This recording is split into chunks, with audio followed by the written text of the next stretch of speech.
পয়লা Boishakh special বাসন্তী পোলাও রান্না করেছিলাম। এতক্ষণে তোমরা ফটো তো দেখেই নিয়েছো। তো বাঙালির নতুন বছর, খাওয়া দাওয়া ভুরিভোজ ছাড়া তো হবেই না। তো প্রথমে আমি 300 গ্রাম গোবিন্দভোগ চাল ভালো করে ধুয়ে সেটাকে একদম ঝুড়া দিয়ে নিয়েছিলাম যাতে জলগুলো শুকিয়ে যায়। তারপরে কাঁচা লঙ্কা আর আদাটা বেটে নিয়েছিলাম। আর ঘি যেহেতু লাগবে, ঘি আমি ডাইরেক্ট না দিয়ে প্রথমে এটাকে একটু গরম করে নিয়েছিলাম। ঘিটা আমি ইউজ করি গোবর্ধনের, এর ঘিটা দারুণ হয়, খুব ভালো ফ্লেভার হয়।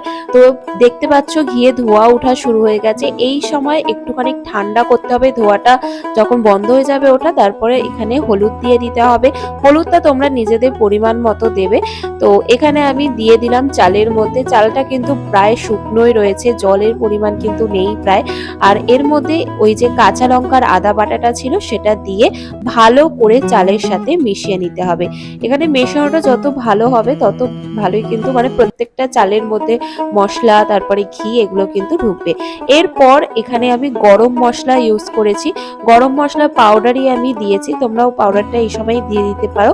তারপরে যেটা মেন ব্যাপার সেটা হচ্ছে চালটাকে ভালো করে আবার জুড়া দিয়ে রেখে দিতে হবে। আর তেল দিয়ে কড়াইতে তেল দিতে হবে, তারপরে গোটা গরম মশলা দিতে হবে, যার মধ্যে তেজপাতা রয়েছে, দারচিনি রয়েছে, লবঙ্গ রয়েছে আর এলাচ রয়েছে। তারপরে এখানে দিয়ে দিতে হবে হচ্ছে কাজু কিশমিশ। কাজু কিশমিশটা নিজেদের পরিমাণ মতোই দিতে হবে। তো আমি একটু কাজুটা বেশি দিয়েছি কারণ আমার খুব ভালো লাগে কাজু কিশমিশ দুটোই, তো তাই জন্য একটু বেশি পরিমাণে দিয়েছি। তো তারপরে কিছুক্ষণ ভেজে নেওয়ার পরে আমি চালটা দিয়ে দিলাম। চালটা দিয়েও ভালো করে ভেজে নিতে হবে, প্রায় 5-7 মিনিট ভালো করে ভেজে যখন দেখবে একটা সুন্দর গন্ধ বেরিয়ে আসছে, তারপরে আমাদের জলটা দিতে হবে। জলের পরিমাপটা এখানে মেন। আমি যেহেতু এই যে কাপটা দিয়ে দিচ্ছি সেই কাপে 3 কাপ চাল নিয়েছিলাম, তাই জন্য আমি 6 কাপ জল কিন্তু এখানে ইউজ করেছি।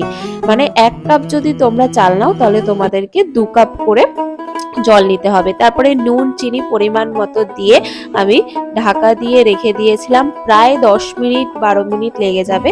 প্রথমে তোমরা 10 মিনিট যখন হয়ে যাবে তখন একবার খুলে দেখতে হবে। দেখতে পাচ্ছ আমি এখানে নাড়িয়ে চাড়িয়ে ঢাকা দিয়ে রাখলাম। খুব তাড়াতাড়ি হয়ে যায়, খুব বেশি কিন্তু সময় লাগে না। তো দেখতে পাচ্ছ 10 মিনিট পর আমি যখন খুলে ঢাকনা খুলে দেখলাম প্রায় কিন্তু সিদ্ধ হয়ে এসেছিল। তারপরে কিছুক্ষণ রেখে দিলেই রেডি আমাদের বাসন্তী পোলাও। কেমন হয়েছে অবশ্যই কমেন্টে জানাতে ভুলো না। আবার দেখা হবে নেক্সট ভিডিওতে। টাটা।